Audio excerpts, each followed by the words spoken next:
que ambas redes se vean entre sí. Yo en este momento nada más tengo configurado, si no mal recuerdo, nuestra práctica se quedó en el equipo 7, sí, que fue el que configuramos, y tenemos ya los ruteadores, ¿sí? Para esto, para hacer que el tráfico de ambas redes se vea entre sí, necesito tener las redes de ambos sitios. En el caso de Toluca tengo la red la 80.25.32.0 y en el caso de Ecuador tengo la 12.10.8.0, ¿sí? Entonces, lo que vamos a hacer ahora es decirle al ruteador que cuando cualquiera de nuestras máquinas que tenemos aquí en Ecuador busque la red de Toluca, todo ese tráfico se vaya por la interfaz serial 0, que es la que tengo aquí en mi ruteador, que fue en la que conecté mi enlace, ¿sí? Entonces, abro mi ruteador, me voy a modo comando, ¿sí? Me voy a modo administrador y le doy un conf t, ¿sí? Y aquí lo que voy a hacer es emplear el comando iproute, ¿sí? Y aquí puedo oprimir, solicitarle la ayuda al ruteador y me dice que lo que sigue después del comando iproute es el prefijo del destino, es decir, en este caso la red destino. Lo que voy a hacer es decirle al ruteador que cuando una máquina de la red Ecuador se quiera conectar a la de Toluca, le voy a indicar por dónde la voy a sacar. Ahorita en nuestro ejemplo que estamos haciendo tenemos nada más un solo enlace, en este caso el enlace que va a Toluca, ¿sí? Este que tengo aquí. Pero hay ocasiones que tenemos redes con una mayor cantidad de sitios, ya en conexiones de tipo punto multipunto. Entonces las configuraciones se vuelven un poco más complejas, ¿sí? No más complicadas, sino complejas en cuanto a las configuraciones que se tienen que hacer, pero es exactamente lo mismo, ¿sí? Para esto necesito la red de Toluca, entonces la red de Toluca quedamos que es una 80.25.32.0. Entonces lo que voy a hacer aquí es decirle a la red 80.32.0, ya lo tengo aquí, signo de ayuda en caso de que tenga duda, y me va a preguntar la máscara, con una máscara 255.255.255.224, que es la que tenemos acá, ¿sí? Ahí está. Y si oprimo mi botón de ayuda, me dice, bueno, ¿por dónde la vas a sacar? El ruteador puede tener varias interfaces, jóvenes. Puede tener interfaces de tipo serial, como la que estamos ocupando en estos momentos. Puede tener interfaces de tipo Ethernet o Gigabit Ethernet. Puedo incluso, o podría tener un módem conectado. Algunos modelos de ruteador soportan ese componente. Pero en este caso, aquí mi interfaz es la 00, la tengo aquí en pantalla, ¿sí? Es decir, le voy a decir que todo el tráfico que vaya hacia la red de Toluca lo saque por la serial 0, ¿sí? Por la interfaz 0. Serial 0, ¿sí? Entonces, aquí, si tuviera alguna duda, signito de interrogación, y le voy a dar serial 0, diagonal 0.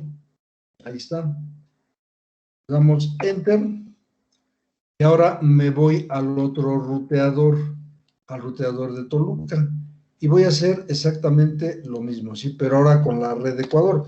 Porque en estos momentos el ruteador no sabe a dónde mandar o por dónde sacar el tráfico que generen las máquinas con destino hacia Ecuador. Entonces, le tengo que decir que va a ser también por la interfaz 00. Le doy aquí un conft, aquí en enable, perdón, para habilitar el modo administrador.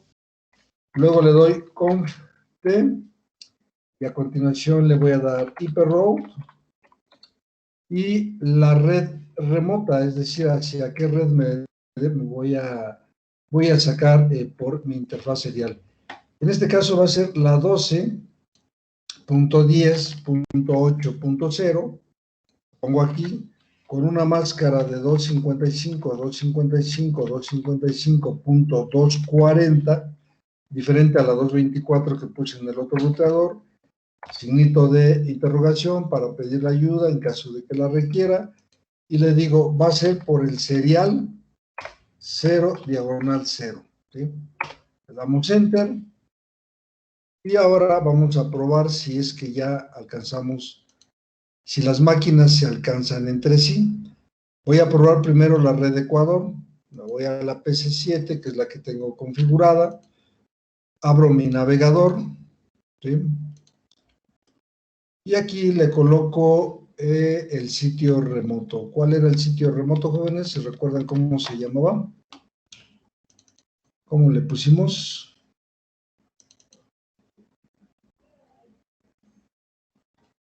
Vamos a ver. Vamos a tomarlo del DNS porque ahí ya lo tenemos declarado, ya lo habíamos declarado. Me voy a ir al DNS para ver cómo lo declaré. Me voy al DNS. Como www, ¿sí? Así fue como le pusimos. Me voy a la PC7, le damos aquí que se conecte. No lo hace porque, a ver, por el HTTPS, ¿sí? Recuerden que dejamos habilitado el HTTPS, no el HTTP. Entonces, mi máquina 7 ahora ya se conecta hacia la red de Toluca, ¿sí? Y vamos a ver, me voy a ir también a la parte de, voy a cerrar este momento, por favor. Vamos a tirarle un ping, ¿sí? Le voy a tirar un ping hacia alguno de los equipos que tengo acá en Toluca, de los que ya tengo habilitados, o a una PC. Incluso puedo comenzar por el gateway o con puertas, ¿sí? Le voy a tirar un ping al gateway de Toluca, que fue la 12.10.8.14, ¿sí? Entonces le tiramos un ping. Ahí estoy alcanzando ya el gateway, ¿sí? Ese gateway, recuerden, es este equipo. Le estoy tirando un ping a este punto, ¿sí? A este justamente, de aquí donde estoy señalizando. Aquí este es el gateway de la red de Toluca. Y le estoy tirando un ping a ese gateway, ¿sí? Ahora voy a hacer lo mismo hacia un servidor. Puede ser al DNS, puede ser al web. En Toluca, ¿cuál fue nuestro...? A ver, aquí, jóvenes. La 12.10.8.14. Ese es el gateway, pero es de Ecuador. Y no es ese el que estamos tirando, estamos requiriendo el resultado del ping. Aquí lo que estoy haciendo pues es tirándole un ping al gateway de Ecuador, está dentro de la misma red. No, lo que quiero llegar es a la red remota, ¿sí? Entonces, la red remota, ¿qué gateway tiene? Aquí está, ¿sí? Tiene el 32. Ahí está. Ahí está. Listo. Estoy llegando al otro sitio, ¿sí? Me espero un momento para que hagan ustedes el ejercicio también y vayamos parejos. Si tienen alguna duda, adelante, por favor, ¿sí?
¿Cómo vamos, jóvenes? ¿Me espero otro momento o avanzamos?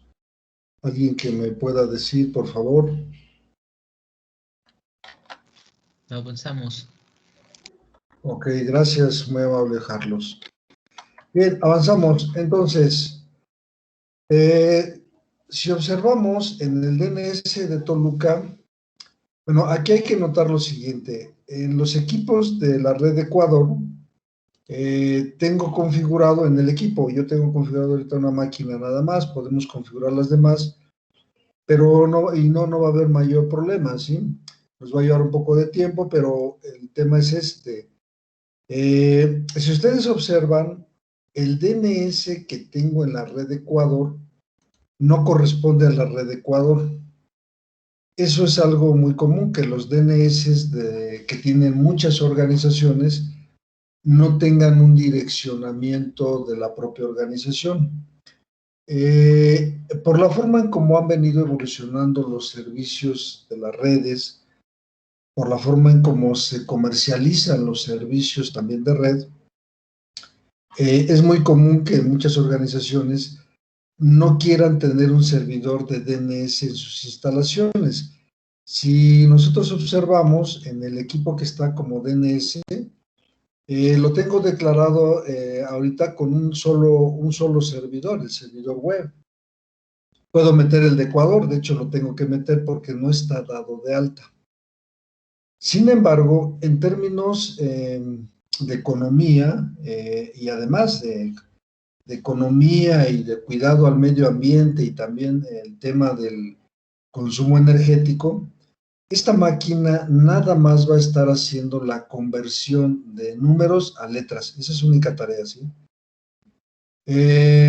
Por lo cual, esta máquina, aunque puede estar físicamente en las instalaciones de las empresas, de las organizaciones, esta es una máquina o un servicio que muchas organizaciones ya no tienen en sus instalaciones.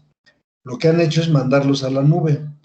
Y entonces se le pide a un proveedor que haga lo que técnicamente se conoce como el parking o parqueo del DNS, que no es otra cosa más que decirle, oye, tú que tienes este DNS, pues anuncia mi red y te pago, te voy a pagar una determinada cantidad mensual, si lo acuerdan entre ellos, y lo que va a hacer esa empresa es simplemente ir agregando por cada cliente, pues va a ir agregando sus redes, sus servidores, le va a dar su IP y a cada uno de ellos pues les va a cobrar una renta mensual.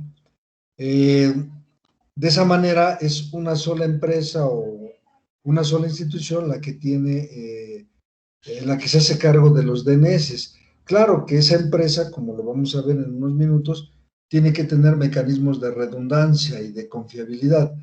Hoy en día en muchas organizaciones se tienen estos esquemas, el DNS ya no se tiene en las instalaciones, se manda afuera y se opta por pagar una renta. En nuestro país, en México, el costo de este servicio, por ejemplo, ha reducido mucho y podemos encontrar sitios desde 300 pesos al año por hacer el parqueo. Entonces, no tiene caso invertir en un servidor que quizás valga 20,000 o 25,000 pesos. Pues mejor te pago la renta mensual y al cabo tú te vas a encargar de darle mantenimiento, pagas el consumo energético. Eso sí, me tienes que estar resolviendo mis equipos, ¿sí? Entonces, vamos a ver, vamos a agregar en el DNS de Toluca el sitio de Ecuador, porque si ustedes observan ahorita el de Ecuador, pues no está dado de alta, ¿sí? Entonces, me voy a llevar el nombre de Ecuador como el nombre del DNS, perdón, del nombre del servidor web que tengo en Ecuador, y lo voy a agregar en la tabla de direcciones, ¿sí? Entonces, me voy al servicio DNS, le pongo el nombre del servidor que le puse, y me va a pedir la dirección IP. Nos vamos a nuestra tabla, donde tenemos el servidor de Ecuador, le dimos la 8.9, ¿sí? Le damos aquí copy, la llevo acá, le voy a colocar la IP que tiene ese servidor, ¿sí? Y lo agrego, ¿sí? Lo salvo, ok, pero ya aquí ya lo agregué, ¿sí?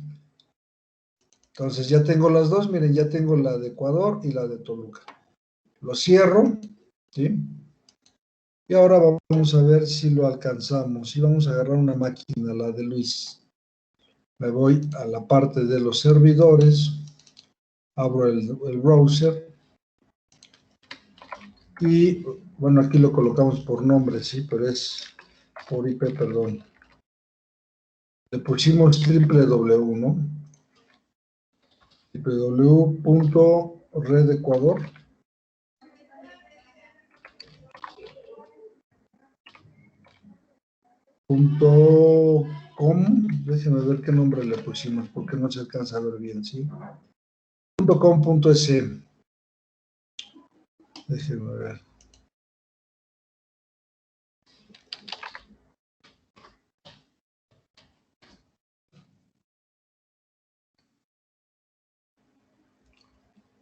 Ok, me dice que no lo puede resolver, vamos a ver qué está pasando, ¿sí? Le falta la S, ¿no, profe? Ah, por el HTTPS, vamos a ver. Sí, tienes razón. Lo dejamos también como HTTPS. Sí, gracias. Sí, eso era lo que le faltaba, ¿eh? Muchas gracias. Y ya está. O sea, ya puedo alcanzar el sitio remoto, ¿sí? Bienvenido a Ecuador. Entonces, ya me puedo conectarme entre las dos redes, ¿sí? La red de Toluca alcanza la de Ecuador y la de Ecuador ya alcanza la de Toluca. Y además, el servicio de DNS en Ecuador lo está dando una máquina que está en Toluca, ¿sí? Entonces, en esa parte, que era lo que nos faltaba, bueno, ya logramos la conectividad entre los dos sitios, los dos ruteadores, ya los tenemos aquí. Ya agregamos el otro equipo, el servidor web que nos faltaba en nuestro DNS. Ya probamos que exista comunicación entre los equipos a nivel de PC. Y ahora vamos a ver.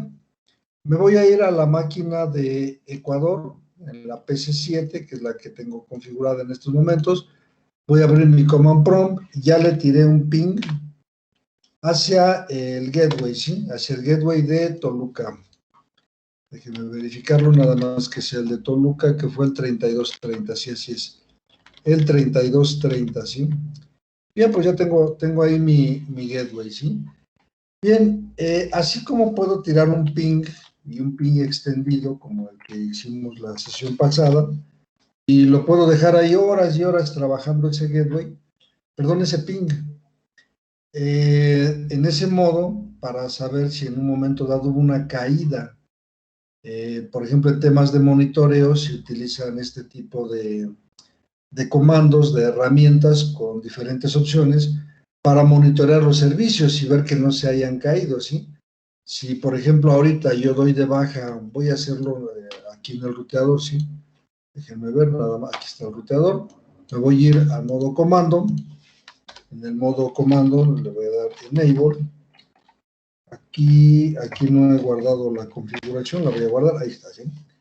Me voy a ir a la interfaz serial 0, por ejemplo, o a la interfaz del ruteador. Sí, voy a dar de baja administrativamente el gateway del ruteador, que es este, es la interfaz, la 9.0.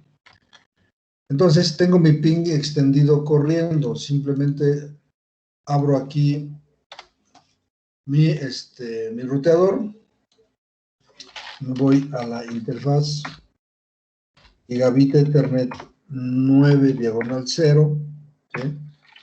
Y le voy a dar un shutdown, ¿sí? Simplemente para bajarlo a un momento. Ya la di de baja, ¿sí? Aquí está. Si ahora me voy al ruteador que está en Ecuador, perdón, en la PC, la A7, perdón, con la que abrí, miren lo que pasa, ¿sí? Destination Host Reachable, no lo alcanzo. Entonces, voy a levantarlo y le voy a dar un no shutdown, simplemente. Levanto la interfaz, me voy de nueva cuenta acá a la máquina y puedo observar que ya está de nueva cuenta existiendo comunicación entre ambas redes. Ahora, esto se ocupa para ver cuando haya pérdida de paquetes o cuando hay fallos, que no se puede uno conectar. Ahorita lo hicimos por algunos segundos, pero en la práctica eso puede durar minutos o incluso horas. Es un tema de disponibilidad que en unos momentos voy a comentar y que en ocasiones provoca pérdidas económicas muy fuertes a los dueños de las redes, ¿sí? Entonces tenemos los dos ruteadores, tenemos ya la comunicación con los servidores web. Vamos a ejecutar otro comando, ¿sí? El comando que vamos a usar ahora es el comando traceroute. En algunas, bueno, primero, ¿qué hace el comando traceroute o traceroute o tracert, dependiendo de la plataforma que ocupemos, ¿sí? Este comando, a diferencia de ping, del comando ping, lo que me hace es indicarme por qué rutas o por qué equipos y rutas está pasando mi petición, ¿sí? Eso es importante cuando quiero saber, bueno, qué equipos hay en medio, ¿sí? Entre mi conexión, entre mi red y la red remota. Entonces, voy a ejecutar, aquí se llama tracert, en sistemas Linux, lo vamos a hacer ahorita en sus máquinas, en una máquina en la vida real. Lo vamos a hacer tracert y vamos a darle hacia el servidor que se llama, ¿dónde está? Hacia el servidor web. ¿Qué ruta sigue mi conexión hacia el servidor web? Entonces voy a sacar nada más el nombre del equipo, Red Toluca, así se llama, toluca.com.mx.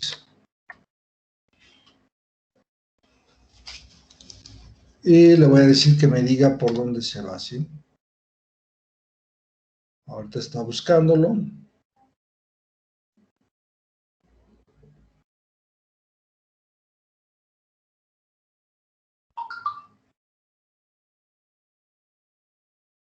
Y ahí está, ¿sí? Ahí me está diciendo que mi petición primero va al equipo que es el 12.10.8.14. ¿Quién es este equipo? Bueno, si recuerdan, acá en el direccionamiento IP que tenemos acá, el equipo que tiene una dirección 12, por principio de cuentas, es uno de Ecuador. La terminación 814 corresponde al gateway que tengo aquí, es el que estoy marcando. Entonces, el resultado de la ejecución de este comando lo que me está diciendo es que cuando mis paquetes van a salir de la red de Ecuador, el primer equipo al que llega es al gateway del ruteador, a este, ¿sí? Luego tengo una red 65.62.50.1. Si nos vamos al direccionamiento que hicimos, esa es la dirección IP de la red de paso, ¿sí? Que aquí no la tengo, seguramente la dejamos en otro archivo. Si ustedes la documentaron, es una de las redes es una de la dirección IP de la red de paso. ¿De cuál? De la que está en Toluca, es esta. Es decir, mi paquete llega por esta interfaz, por la serial, por el gateway o puerta de enlace, se lo manda a este ruteador y luego este ruteador, de acuerdo a la respuesta que me da el comando traceroute, lo manda a la 80.25.32.11. La 80.25.32.11 no es otra cosa más que el servidor web que se encuentra en la ciudad de Toluca, ¿sí?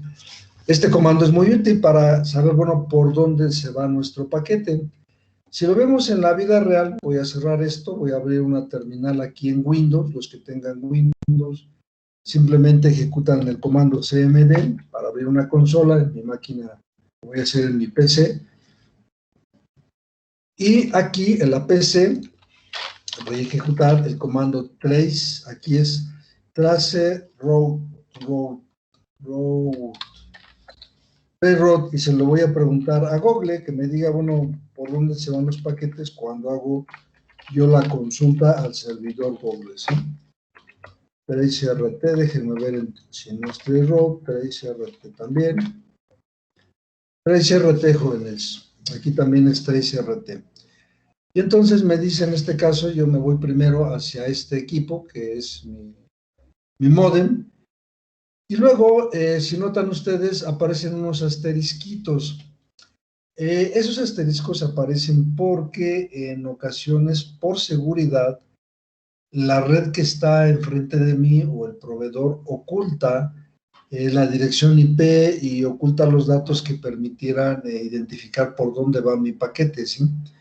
Es una práctica de seguridad, no siempre está, hay redes donde no hay esta restricción, pero a mí me está diciendo que en 8 saltos alcanzo mi destino hacia google.com, ¿sí? Voy a tomar otra dirección, puede ser, voy a tomar esta, ¿sí? En este caso es también de una universidad, se queda ahí pensando un rato, me devuelve la dirección IP de todos mis equipos por los que estoy pasando, y aquí noten, cada uno de estos saltos es un equipo al cual estoy mandando mi tráfico. Ese equipo, cuando lo recibe, se lo manda al de enfrente, luego al de enfrente, y así sucesivamente, hasta llegar al destino final, ¿sí? ¿Cuántos saltos puede dar un paquete? Bueno, es muy variable. Hay veces que con 4 saltos llega uno al sitio, a veces con 6, a veces con 10. Por visualización me permite ver hasta 30 saltos, perdón, un máximo de 30 saltos es lo que me da el comando. Porque también los tiempos, cada uno de los tiempos que me lleva procesar mi paquete, mi tráfico en cada red, pues le va metiendo un retardo, ¿sí? Entonces lo máximo que me deja mandar son 30, pero a veces en el quinto salto, en el décimo, pues ya llegué a mi destino, ¿sí? Ustedes lo pueden hacer también ahí en su PC, pueden ejecutar ese comando. En Linux puede ser un traceroute o un tracert, el comando, pueden intentarlo ahorita los que tengan conexión a internet, háganlo hacia algún sitio si no lo han hecho, y bueno, el comando les dice por dónde pasa su tráfico. Voy a minimizar esta página, antes de llegar a su destino final. En este caso, en el simulador, bueno, llegó primero a este punto, a la interfaz Gigabit 9.0 de mi red de Ecuador, luego llegó a la serial 00 de la ciudad de Toluca, y de ahí lo mando ya hacia el sitio web, ¿sí? Esto es en el simulador. En la práctica es como les comenté hace unos instantes. Bien, ¿alguna pregunta, jóvenes?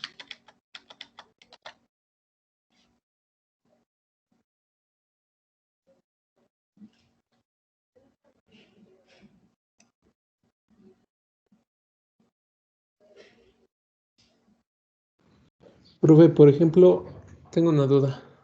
Sí, adelante, Der. Y por ejemplo, esa pérdida de datos también significa que a veces es porque las páginas, digamos, yo lo quiero hacer una página digamos, esa página está en mantenimiento o algo, puede ser que por eso tenga pérdida de datos. ¿Te refieres a lo que tengo en pantalla donde dice tiempo de espera agotado para esta solicitud? Ajá, sí. Bueno, no, por principio de cuentas, no hay una pérdida de datos así como tal. Ahí lo que está pasando es que el equipo intenta obtener el tiempo máximo y mínimo de comunicación hacia esa red para entregarle el tráfico, e intenta también identificar quién es el propietario, en este caso a nivel IP, o sea, qué IP es la responsable de hacer eso. No hay pérdidas, sino que no tengo forma, bien el equipo no tiene forma de obtener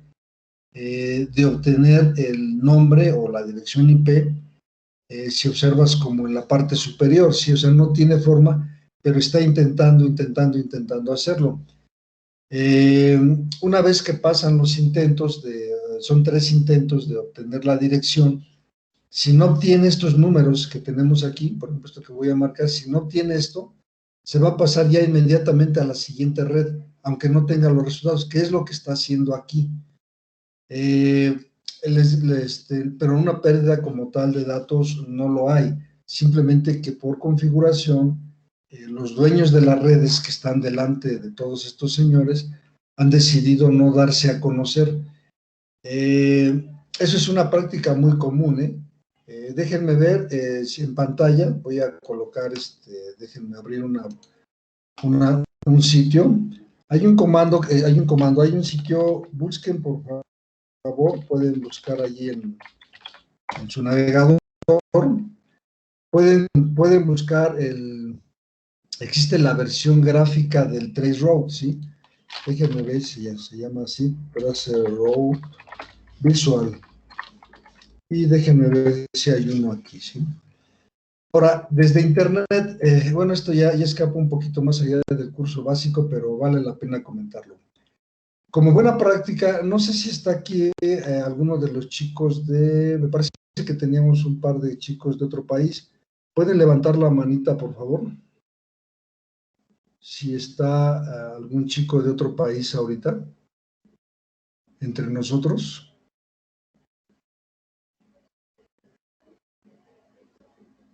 Bien, me parece que no veo que alcen la mano, ¿sí?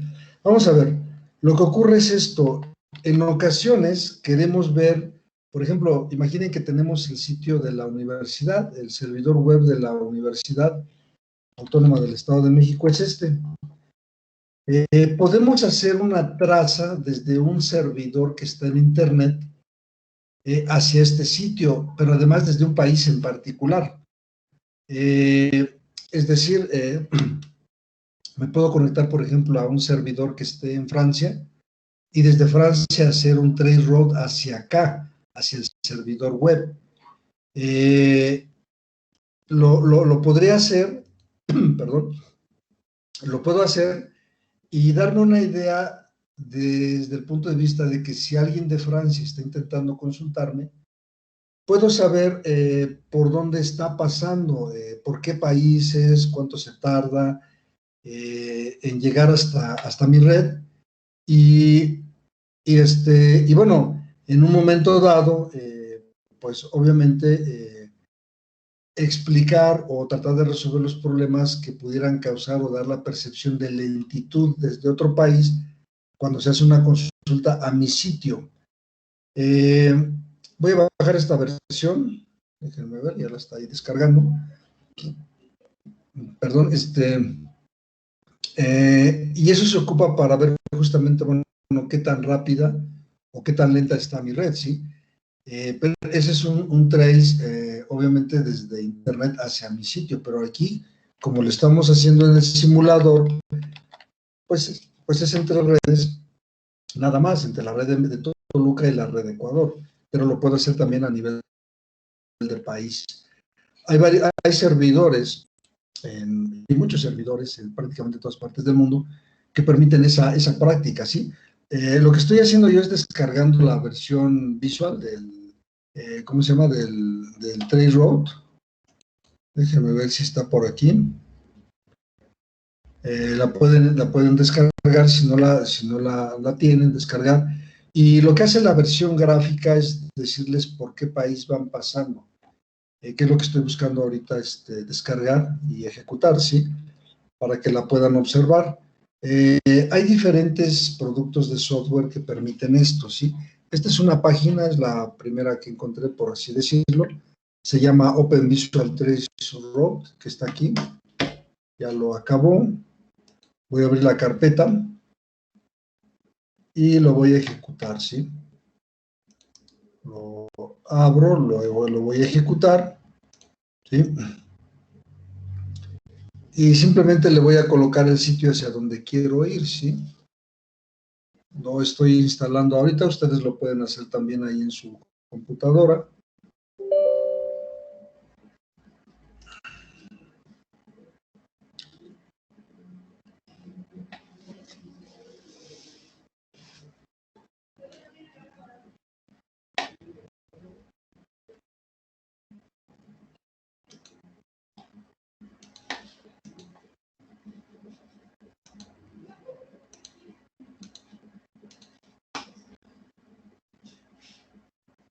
Ok, le voy a dar Next, le digo que acepto los términos, que lo instale, ¿sí? Que me cree el iconito, ¿sí? Lo voy a instalar.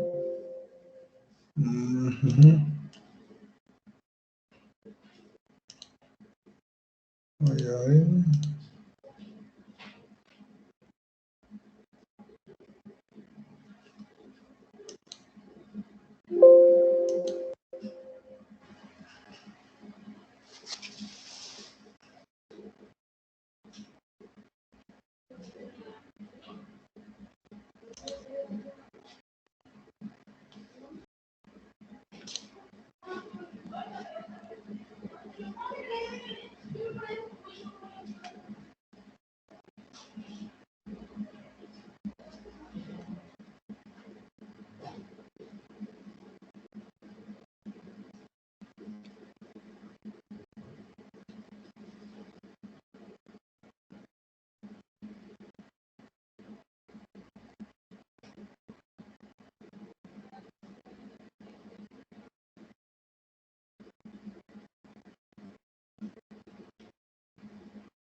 Bien, mientras lo acaba de instalar, avanzamos entonces, sí, para no detenernos porque se nos va rápido el tiempo, jóvenes, ¿sí? Vamos a ver, bueno, lo que sigue. Bien, lo voy a estar descargando aquí y en otro momento lo muestro para que vean simplemente pues que vean el entorno gráfico, ¿sí? Bien, avanzamos entonces. Bueno, déjenme ver a ver si ya me dejó.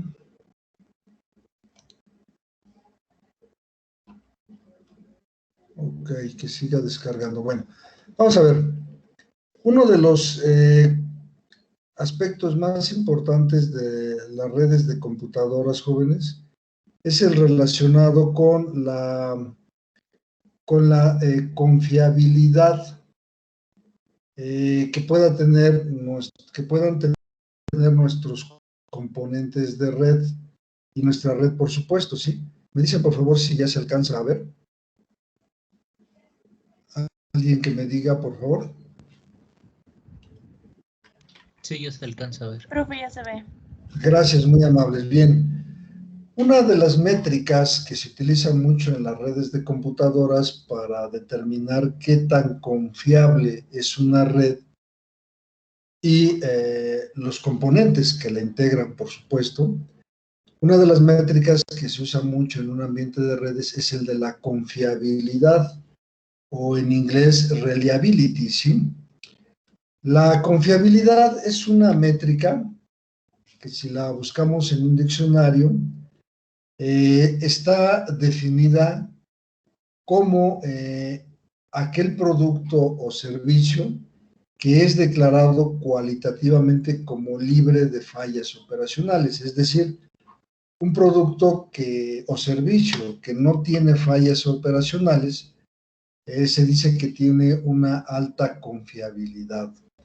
Ahora bien, la confiabilidad es una métrica que depende de cada componente dentro de la infraestructura de la organización o componente que integra un equipo de cómputo como una impresora, un disco duro, ¿sí? Una red como la que acabamos de construir hace unos minutos, pues tiene equipo de cómputo, entre los que están equipo de escritorio, laptops, hay ruteadores, hay switches, hay enlaces, hay otro tipo, hay componentes, ¿sí?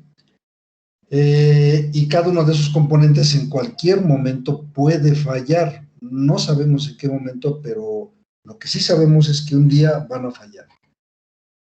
Y todos deseamos equipos que tengan una alta confiabilidad. ¿Por qué? Porque quisiéramos que nunca fallaran, pero en la práctica eso es muy raro que ocurra, ¿sí?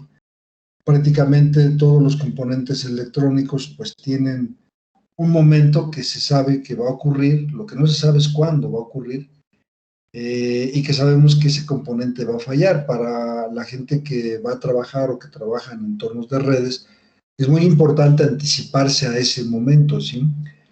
El nivel de tolerancia o resiliencia es un factor que afecta la confiabilidad. Existen componentes de red a nivel tarjeta de red, a nivel fuente de alimentación, que están diseñados para ser capaces y son capaces de enmascarar una falla.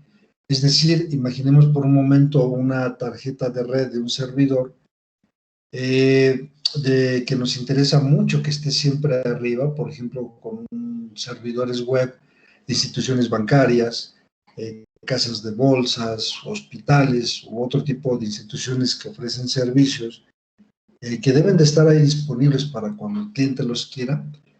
Ahí se colocan componentes que tienen una alta confiabilidad. Las tarjetas de red técnicamente se conocen como del tipo failover, ¿sí? Esos componentes son capaces de recuperarse a la falla, es decir, puede fallar incluso el disco duro o puede fallar la fuente de alimentación y el equipo tiene componentes que le van a permitir recuperarse, aunque falle. Obviamente la recuperación es cuando te ocurre una vez, quizás dos en algunos casos muy particulares, pero no más.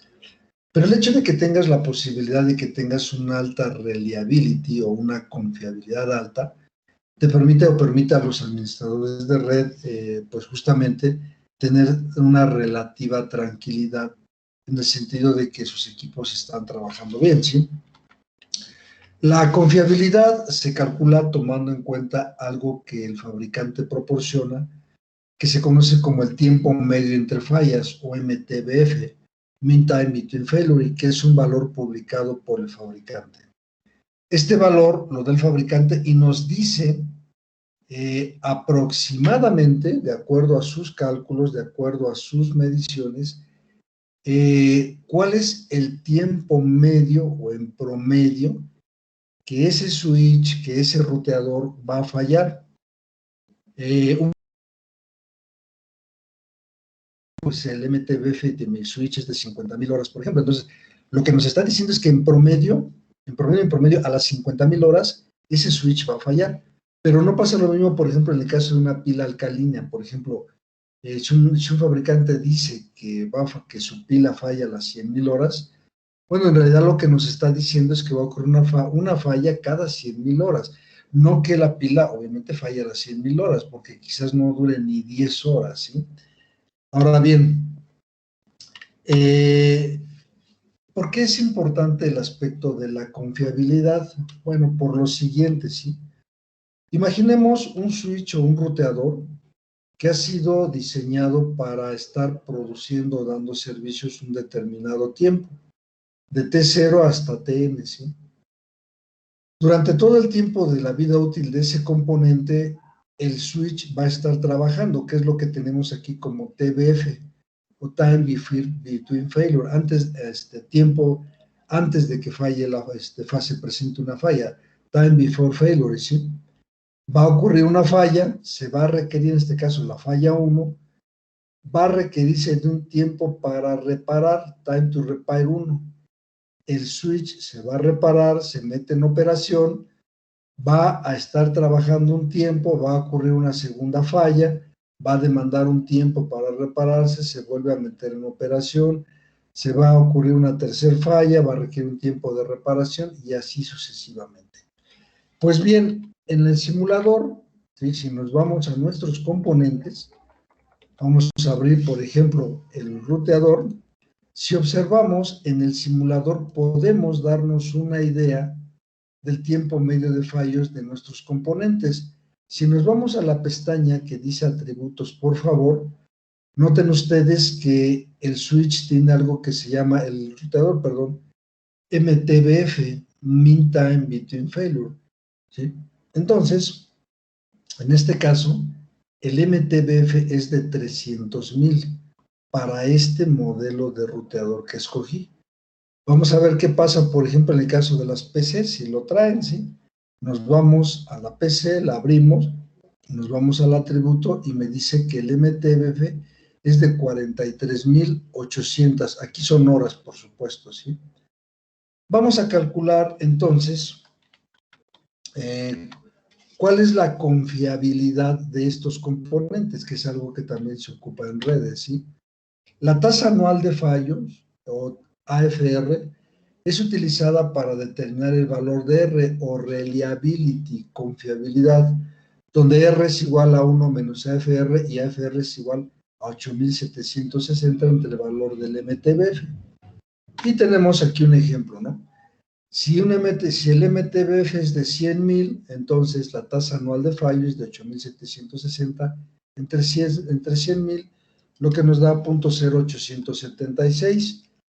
Entonces, mi confiabilidad es igual a 1 menos AFR, esto es igual a 0.9124, y el resultado de la operación es 92.24. Como se trata de una probabilidad, en realidad se debiera de quedar como está aquí, como 0.9124.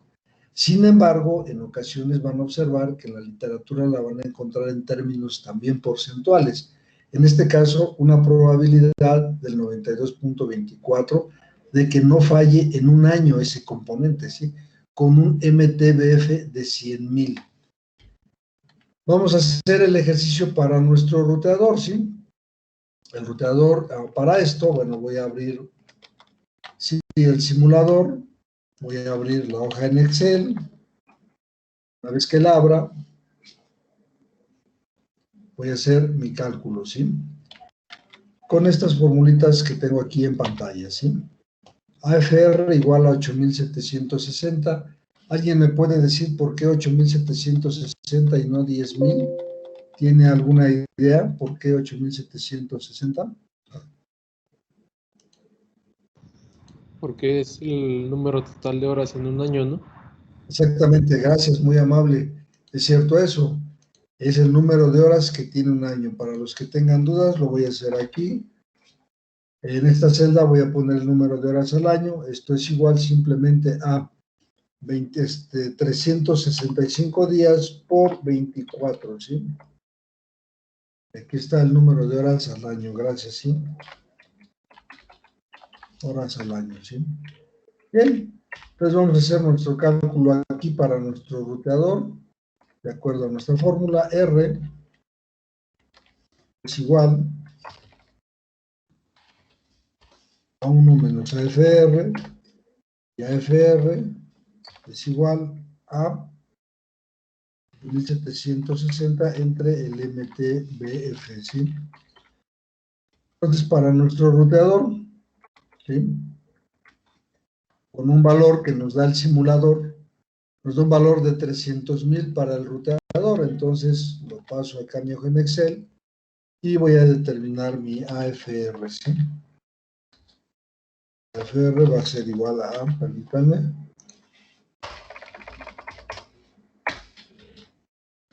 va a ser igual a 8,760 entre el valor del MTBF que me da el fabricante, que es de 300,000, ¿sí? Y R va a ser igual simplemente a 1 menos lo de arriba, ¿sí? Entonces, aquí tengo mi tasa anual de fallo, ¿sí?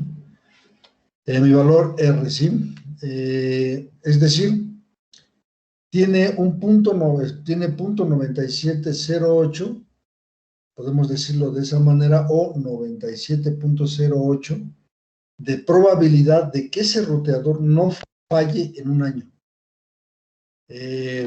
Vamos a hacerlo con una PC. Ahora voy a tomar la PC que tengo aquí. Tiene un valor de un MTF de 43,800, ¿sí?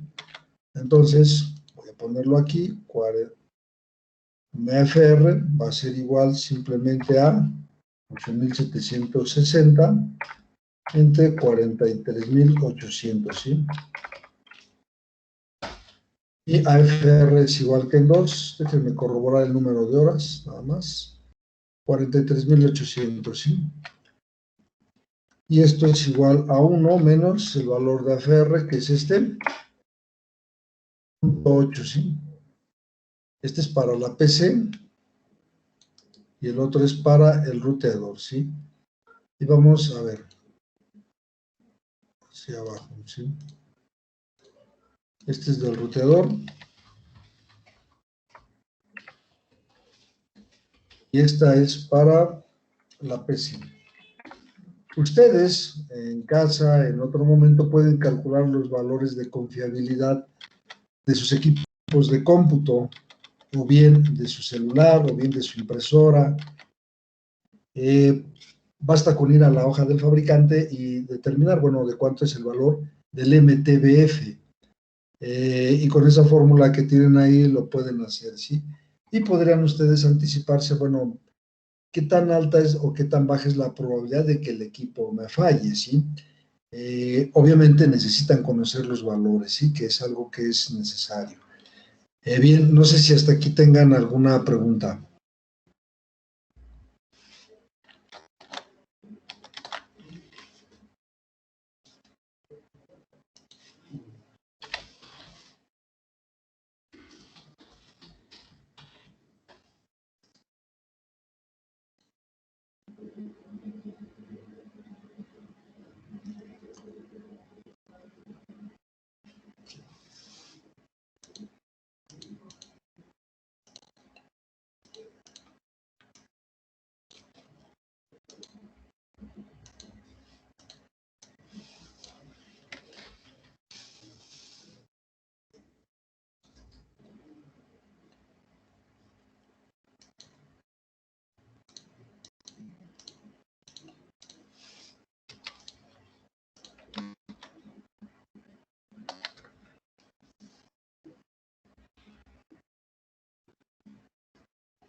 Hola, hola, me espero.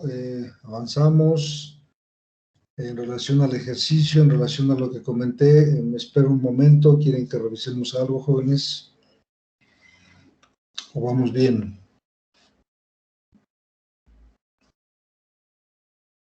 Vamos bien, mejor avanzamos. Mejor avanzamos. Gracias, Carlos. ¿Alguien más, por favor, que quiera opinar, jóvenes?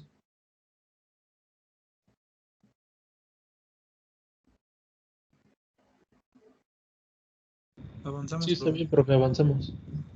Bien, gracias. 2 personas más, entonces avanzamos, jóvenes, ¿sí? Bien, vamos a ver. Entonces, teníamos que... Esto parece que ya acabó. Déjenme ver si ya está el visual.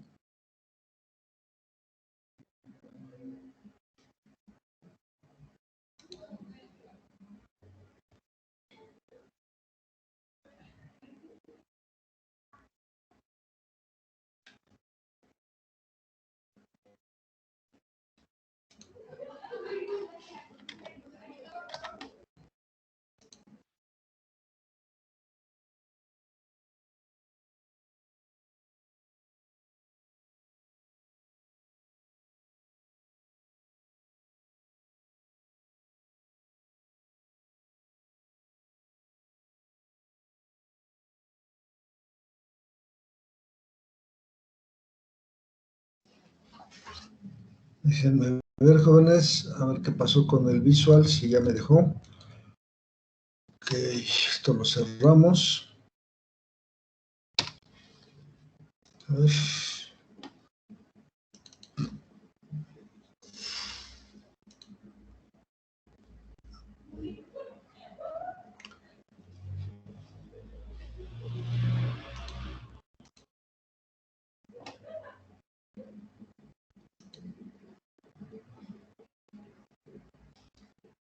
Ok, cerramos esto y vamos a ver un par de temas más, ¿sí? Primero, el del cable de cobre que les comenté la sesión pasada como parte de las redes, ¿sí? Recuerden ustedes en la red que estamos ahorita tratando, que estamos realizando, tenemos tramos de fibra óptica y tenemos también tramos de cobre. Uno de los temas más importantes que se tienen que revisar en el tema de las redes es justamente el del medio de transmisión.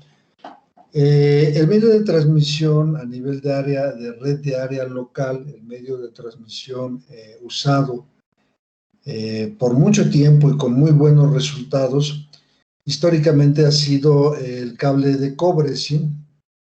Podemos observar del lado izquierdo de su pantalla. ¿Alguien que me confirme si ya se ve, jóvenes, nada más, antes de continuar? Sí, ya Sí, se ve. profe. Ok, gracias, sí se ve. Bien. Del lado derecho tenemos una imagen de un material que sería cobre 100% puro. Y del lado derecho tenemos un alambre de cobre, que en teoría debería ser de cobre también, pero que ya cuando le hacemos un corte a ese cable, notamos que en realidad el centro de ese cable en realidad es de un metal grisáceo, ¿sí? Ese metal en realidad no es otra cosa más que aluminio, ¿sí?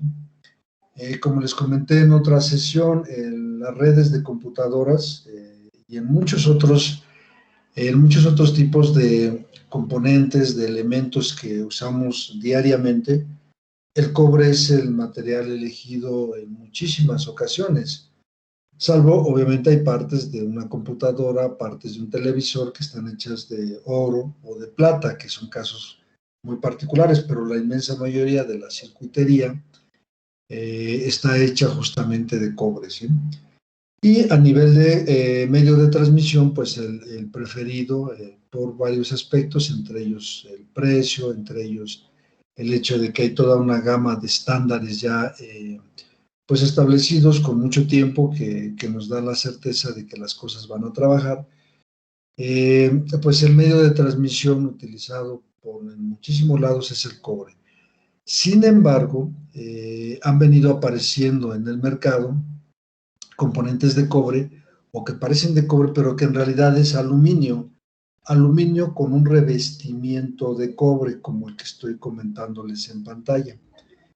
Es importante que sepan, aunque se trata de un curso muy básico de redes en estos momentos, que los cables de cobre de aleación aluminio-cobre, por lo menos al día de hoy, no están homologados en México. Sin embargo, sí los van a encontrar ustedes, se los van a encontrar en el camino. Probablemente ya alguno de ustedes incluso lo haya manejado, lo haya tenido, pero no están normalizados. Vamos a ver ahorita el estándar que hace alusión justamente a este hecho. Y es importante tomar en cuenta este aspecto porque aunque funcionan o dan la idea de que están funcionando porque permiten la comunicación entre las redes, cuando se trata de redes de computadoras, como las que voy a mencionar en unos minutos, en las que se pide que todos los componentes sean de línea, es decir, que en nuestra red, que nuestras redes que tenemos aquí, si nos vamos al diseño físico, voy a ir acá de nueva cuenta, ok, tengo aquí mis computadoras, observen lo siguiente, ¿sí? Puedo arrastrar mis máquinas hacia cada una de las habitaciones, ¿sí? Ordenarlas, dejarlas en el pasillo. Voy a colocar unas cuantas, no voy a colocar todas. Ustedes pueden hacer lo mismo en su diseño, en su simulador, ¿sí? Acomodarlas como gusten. ¿Sí? Yo no les estoy dando realmente ningún orden en particular, simplemente las estoy acomodando. El medio de transmisión de cobre, como les comenté, pues es el que se ha usado durante muchísimo tiempo. Voy a abrirlo, ¿sí? Exceptuando la fibra óptica, prácticamente todo lo que va a ir a los switches, a los ruteadores, está hecho de cobre, ¿sí? Ahora bien, hay empresas, hay instituciones que piden que la red dure por lo menos 25 años, 20 años, ¿sí? Quizás les sorprenda un poco a ustedes en estos momentos, les voy a comentar por el curso que estamos tomando. Es un curso básico, con algunos componentes quizás no tan básicos, pero al final de cuentas básico. Y bueno, los dueños de las redes piden que su red dure por lo menos 20 años, ¿sí? Hay redes que cumplen con ese requisito, pueden cumplir ese requisito de 20 años o incluso de 25 años en operación. En esos casos, los requerimientos para armar las redes de computadoras pueden ir al nivel tal que el dueño de la red pida que los componentes sean de línea. En este caso, cuando hablamos de una red de computadoras cuyos componentes van a ser de línea, lo que el dueño va a pedir es que todos los switches, todos los servidores sean de una sola marca y que todo el cableado para la red sea de un solo fabricante, pero cuando hablamos de cableado, no hago alusión nada más al cobre, sino a que va el cobre, van los conectores RJ45, los jacks machos y hembras en donde se ocupen, va la canaleta, va la escalerilla, van los patch cords de cobre o de fibra óptica cuando sea el caso, es decir, todo va de un solo fabricante y hay algo muy importante. Aquí en el simulador no lo podemos ver, no se visualiza, pero en realidad todo el sistema de cableado de una red va a llegar a algo que se conoce técnicamente como una regleta. Esas regletas, veámoslo como si fuera esta fuente de alimentación. Esto es una fuente de alimentación, lo que estoy señalando. Pero imaginemos por un instante que en lugar de que fuera una fuente de alimentación, aquí ya nada más conecto mis cables que van a ir a mis equipos. En lugar de conectar cables de energía eléctrica, voy a conectar mis cables de red, pero esos cables de red por la parte de atrás de la figura tienen unas navajas. Esas navajas, por cuestión de la durabilidad que se puede pedir en algún momento dado, pueden ser incluso de plata o aleaciones con plata y otro metal, que las encarecen, pero que son capaces de durar los 20 o 25 años que se piden y obviamente esos componentes pues se ponen porque el requerimiento es de ese grado, ¿sí? Un grado en el que se pide que tenga una alta duración la red, una alta durabilidad la red en operaciones. Entonces, aquí es donde entra el tema justamente de estos cables que estoy comentando. Esos cables no pasarían ese tipo de pruebas. Se busca que los cables tengan que sean de cobre puro. Por lo menos al día de hoy, a esta fecha del día de hoy, los cables de aluminio no están homologados, ¿sí? Me voy a saltar parte de esta presentación porque es entrar en detalles que en estos momentos no vienen al caso, y no porque no sean importantes, sino porque nuestro curso ahorita no nos lo permitiría, el tiempo que tenemos tampoco sería posible. Y me estoy saltando a esta parte únicamente en donde, donde deben ustedes de saber que en el caso de un cable de cobre como el que tenemos aquí en nuestro simulador, por ejemplo, para esta computadora, lo voy a ampliar un poco, ¿sí? Este cable de cobre que va a ir del ruteador a la PC, pues va a ser un cable de cobre de 4 pares. Debe de tener especificaciones técnicas. La norma que regula las especificaciones técnicas en cuanto a cableados, en cuanto a conectores, en cuanto a condiciones mecánicas para los sistemas de cableado estructurado en una red de datos, es la norma ANSI-TIA EIA 568B. Y hay varias versiones. La B2, que es la que estoy colocándoles en pantalla, dice que la resistencia a la corriente directa deberá de ser de 9.38 ohms por cada 100 metros de longitud. Los cables bimetálicos en muchas ocasiones no dan esa resistencia, sino que dan una resistencia mayor a 9.38 ohms por cada 100 metros. Yo le preguntaría en estos momentos a uno de ustedes, antes de que se haga alguno de ustedes, le hago la pregunta a todo el grupo que está en estos momentos en esta sesión, ¿cuál sería el efecto o cuál imaginan ustedes que sería el efecto que causaría en un teléfono, por ejemplo, IP, que requiere ser alimentado por medio del cable de red, o en una cámara de video que se ponga en la red? ¿Cuál sería el efecto de que la resistencia del cable al paso de la corriente eléctrica fuera, por ejemplo, de 10 ohms, de 12 ohms o más? ¿Qué pasaría, por ejemplo, con un componente? Imaginemos en nuestro simulador que aquí en lugar de una PC tengo una cámara de video o tengo un teléfono IP. El cable de cobre va a ser también el medio por el cual el switch le va a dar la energía eléctrica a ese teléfono o a esa cámara, pero si se mete un cable bimetálico, ¿cuál sería el efecto que debiéramos esperar? Primero la pregunta a todo el grupo, y si no preguntan, bueno, ya vamos con alguien en particular. Adelante, por favor.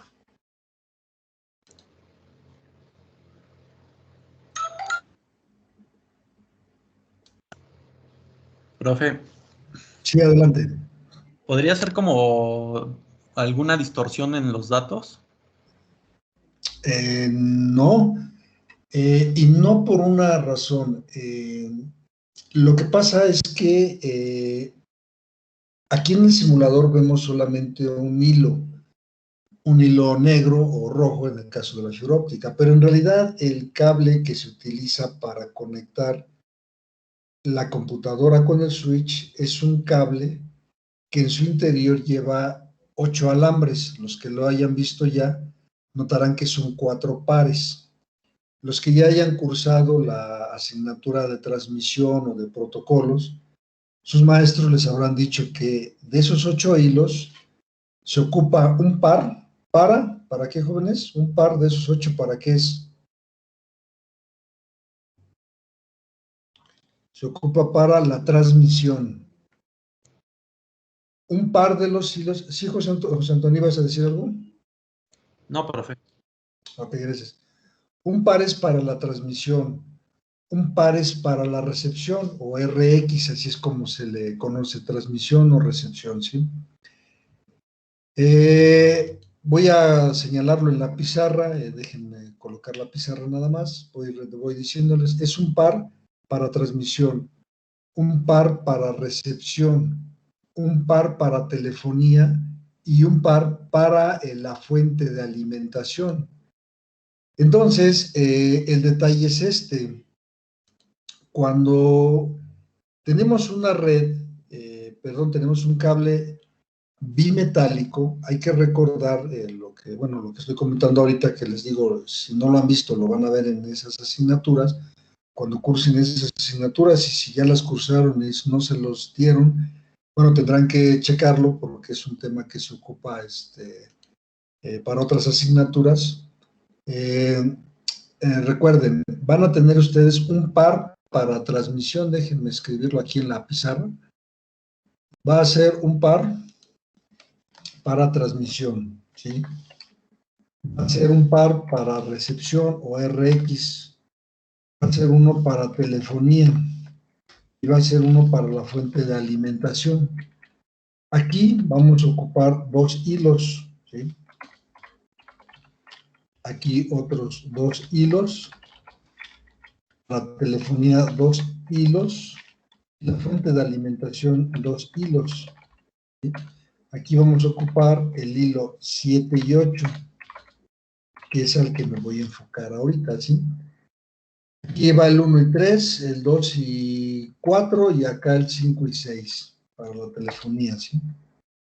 Me centro en esto ahorita, ¿sí? Lo que voy es esto, la fuente de alimentación va a ir, justamente por esos hilos, el 7 y el 8.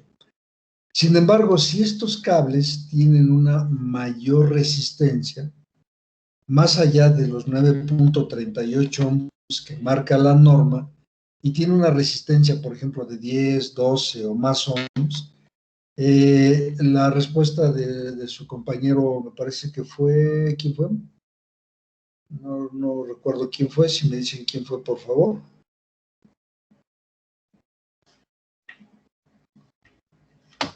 José Antonio, me parece que eras tú, José Antonio. Sí, profe. Sí, más que distorsión en cuanto a la transmisión, en cuanto a la parte de datos, no, porque van por hilos diferentes. Sin embargo, bueno, es una respuesta a un comentario que es válido, ¿sí? Preguntaría, ¿qué otro efecto pudiera causarse, jóvenes, cuando la resistencia es mayor?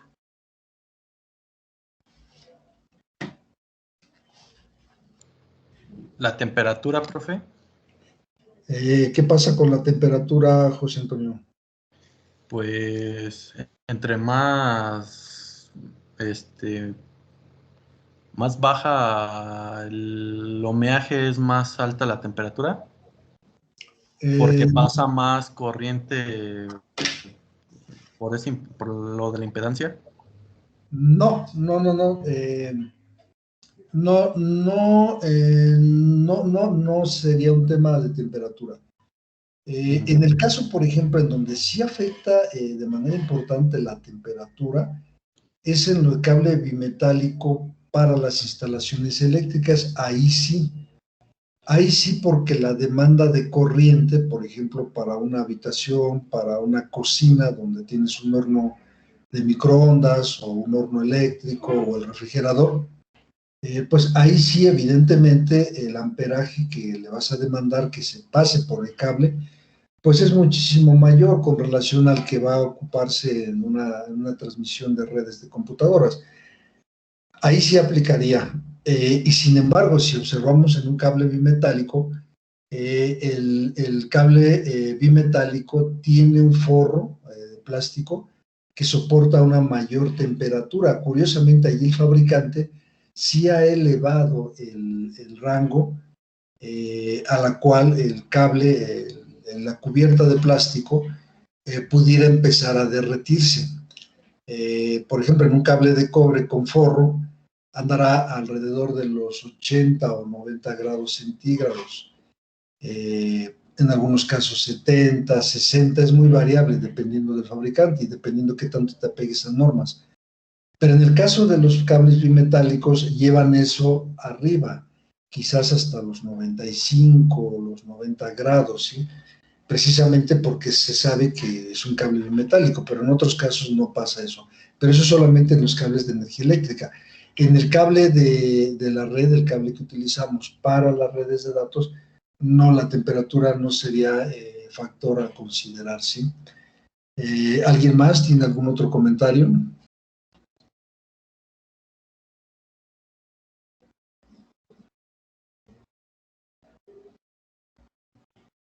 O sea, ¿cuál sería el efecto que se provocaría o que ustedes esperarían notar cuando la resistencia del cable de cobre sea mayor para transmitir la corriente? O sea, lo estándar por normatividad son 9.38 ohms por cada 100 metros.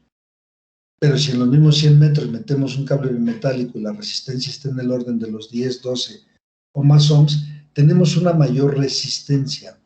¿Qué efecto va a causar eso? O sea, de lo que ustedes han observado, han experimentado, ¿qué más pudieran decir, jóvenes? ¿No caería el voltaje? ¿Okay? No, no te escuché, Carlos. ¿Pudieras decirnos otra vez? Que si no caería de más el voltaje. Bueno, ¿cómo debemos interpretar el caer?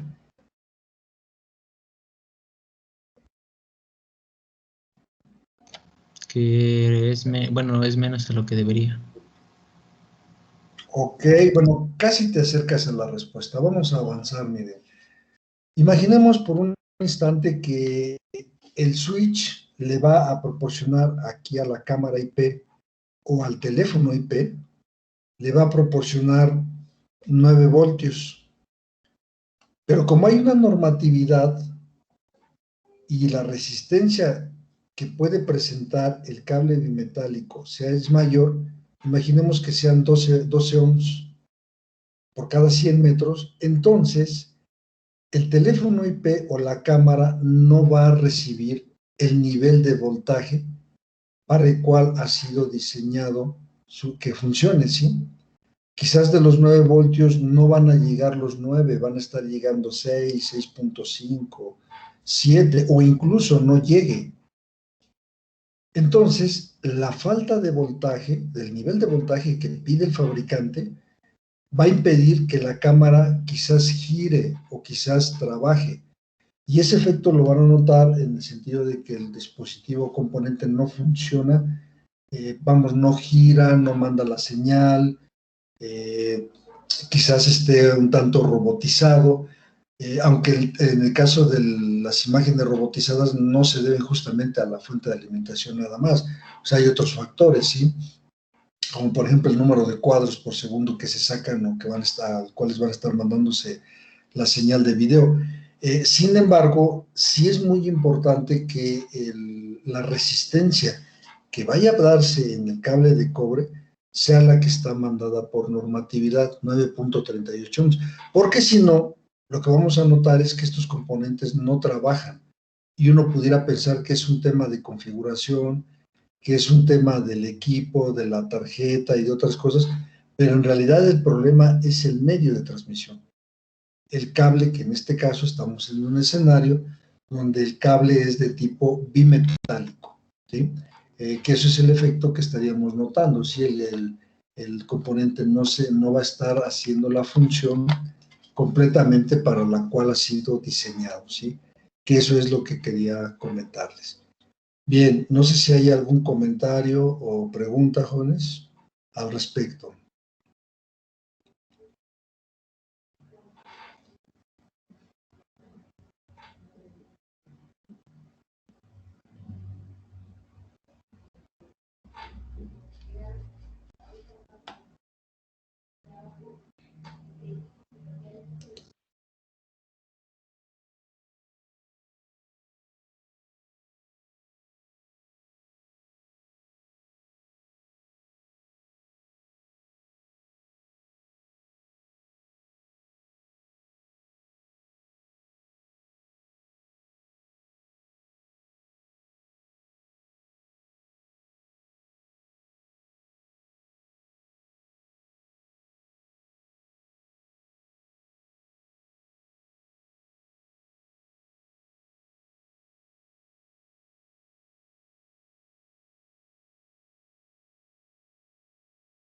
hay preguntas, avanzamos entonces, jóvenes. Bueno, ya tocamos este tema. Tocamos...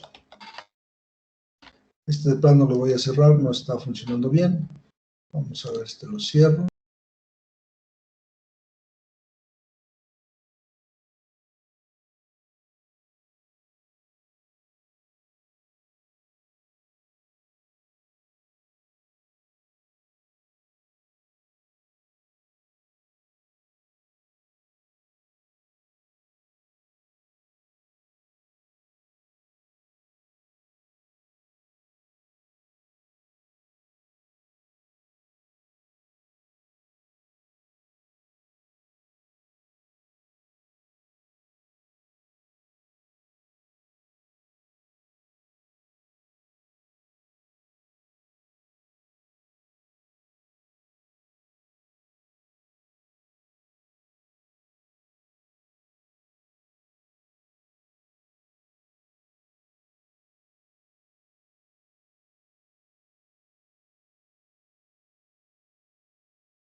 Perdón, jóvenes, me desconecté.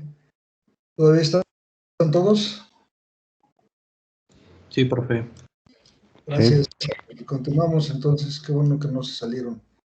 Bien, avanzamos entonces, ¿sí? Vamos a ver. Vamos a tocar otro tema el día de hoy. Perdón, de lo último que dije, ¿hubo alguna pregunta? Algo que no se haya, que no me haya dado a entender, jóvenes.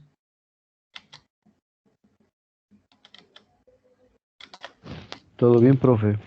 Muy bien, bien, vamos a continuar entonces. Les preguntaba que se habían escuchado el término de redes de clase empresarial y a qué se refiere eso.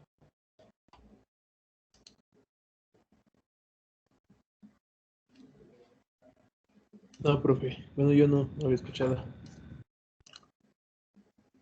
Ok, gracias, Eder.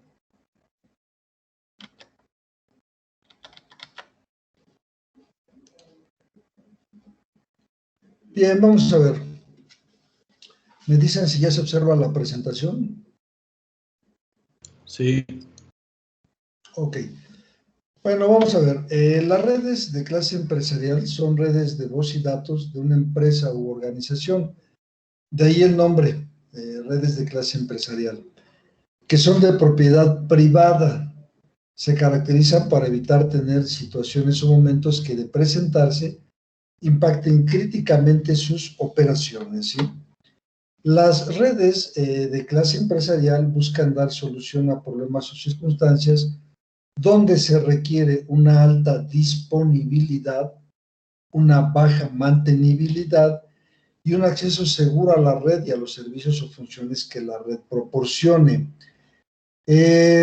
Estos tres conceptos, estas tres palabras que estoy colocando en la presentación, son palabras, son métricas también, por ejemplo, en el caso de la disponibilidad, que se ocupan mucho para medir el desempeño de una red de voz o de datos, ¿sí?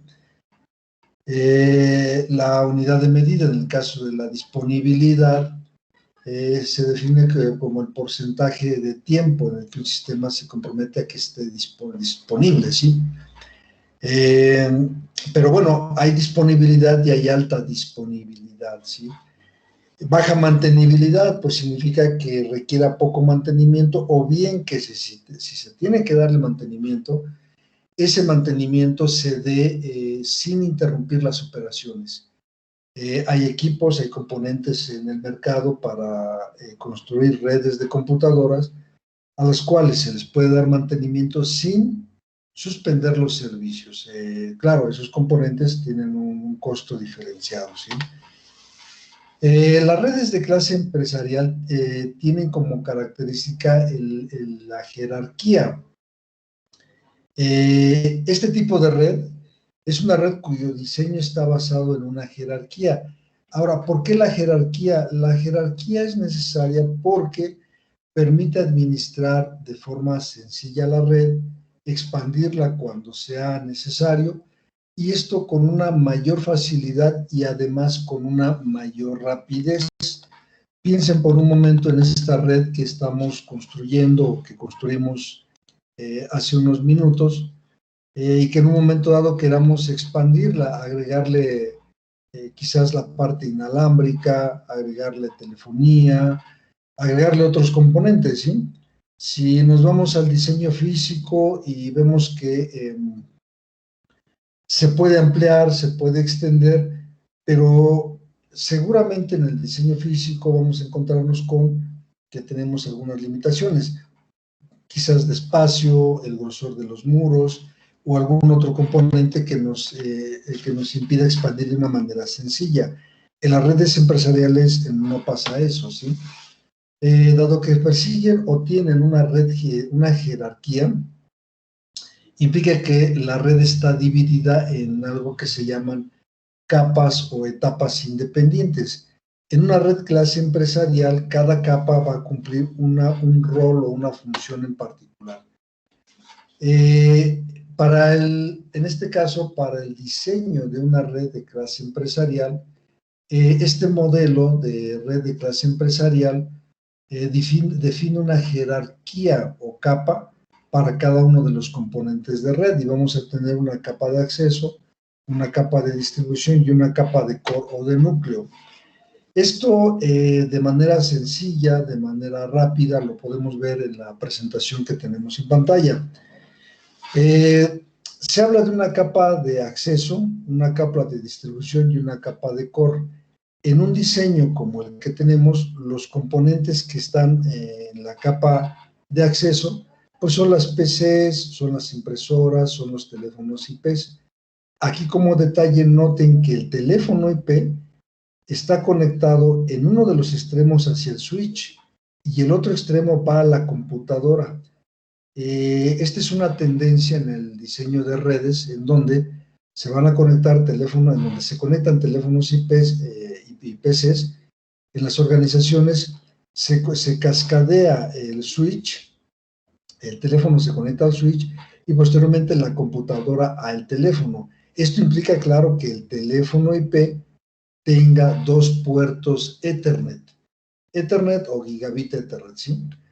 Ahora bien, todos los componentes que van a conectarse a la red, pues, o que van a dar más bien el acceso a la red a los usuarios, se conocen como componentes de la capa de acceso. En este caso, los switches que se colocan en esa capa tienen como finalidad permitir el acceso, pero estos switches no están diseñados para procesar altos volúmenes de datos del orden de los gigabytes o terabytes. Lo que tienen estos switches de la capa de acceso es cantidad de puertos. Ahí nos vamos a encontrar switches de 48, 96, 200 puertos 500 puertos, 700 puertos o más, incluso hay switches del orden de 1500, 1600 puertos, ¿sí? Son unos monstruos de switches que están justamente diseñados únicamente para permitir el acceso de los usuarios a la red. Posteriormente, ya dentro de la red existe otra capa que se conoce capa de distribución, en este caso marcado, señalada por los switches que están en la parte central de la presentación. Estos switches ya tienen otras funciones, más que tener cantidad de puertos, lo que tienen es capacidad de procesamiento, pero no tan alta como la de los switches de la capa de core o capa de núcleo, que es la capa que tenemos acá arriba. Los componentes de la capa de core y de la capa de distribución suelen tener capacidades de procesamiento del orden de los gigabits o gigabytes o terabits o terabytes por segundo, ¿sí? Tienen procesadores muy rápidos y en algunos casos tienen capacidades también de discriminación de tráfico o de filtración de tráfico. Aquí un detalle, aunque el curso es vuelvo a repetir, es elemental el que estamos tomando, existen ya switches en el mercado en los cuales a nivel de puerto se puede instalar un antivirus, o más bien el switch ya trae un antivirus, y entonces el antivirus ya no se instala en la PC, sino que viene instalado en el switch, y cuando el tráfico entra o sale del switch, el switch se encarga de hacer el filtrado o la revisión del tráfico. Claro, no va a filtrar a nivel, por ejemplo, si metes una memoria USB en la PC, pero sí lo hace a nivel de tráfico saliente o entrante, ¿sí? Finalmente, en esta presentación, lo que tenemos aquí son un ruteador y un switch conectados entre sí. Noten estas dos líneas que están aquí.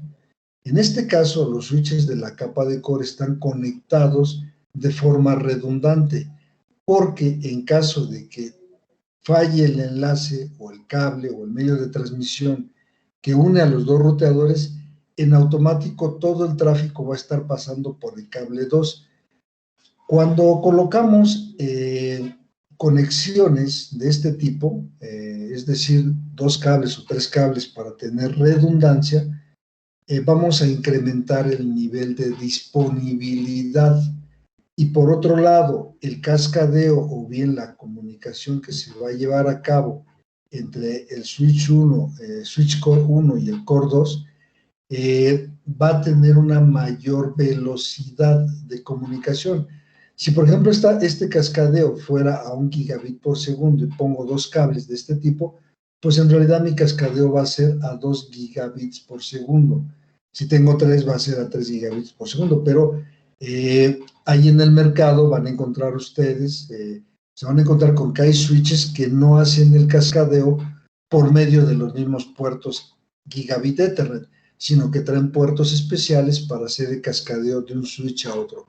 Esos switches, esos conectores, perdón, esos puertos, no son RJ45.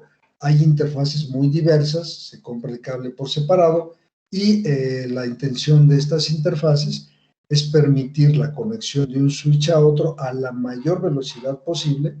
Ya está dada, está predeterminada de acuerdo a la interfaz, de acuerdo al switch. Y por otro lado, no hacer uso de los puertos gigabit Ethernet o fase Ethernet que el switch trae para dar justamente la conectividad a los usuarios. Bien, preguntaría si hay alguna pregunta hasta aquí, jóvenes.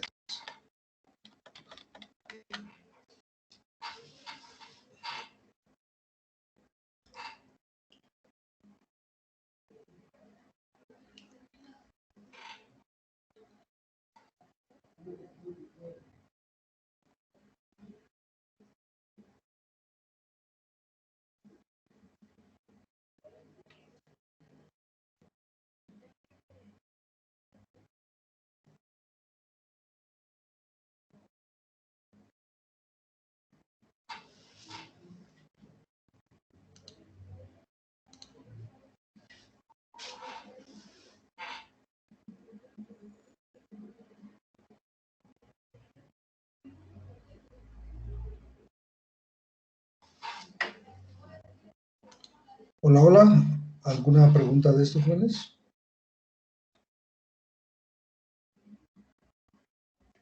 No, de mi parte no.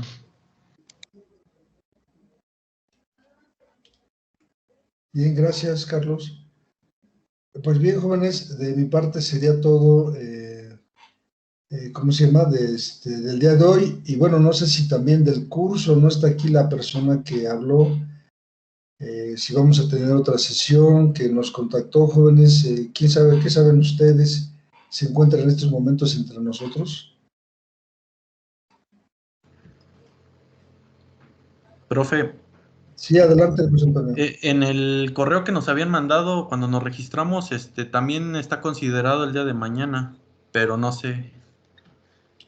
Ok, sí habíamos comentado eso, yo comenté eso con ella, pero por ahí como hemos estado un poquito después de las 9, la intención era cubrir también esa clase que faltó justamente con ese tiempo extra.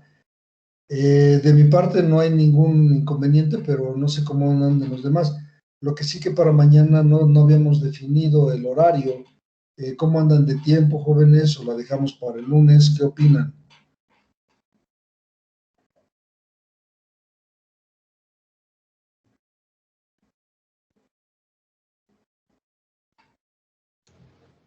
¿Qué se debería la siguiente clase, profe? Tenemos pendiente de configurar el servidor FTP, me parece que no lo hemos configurado, y puedo tocar un par de temas más para el... falta el servidor de tiempo también. Por temas no pararíamos, la cosa es ver pues hasta dónde llegaríamos, ¿no? Por eso no se preocupen, ¿eh?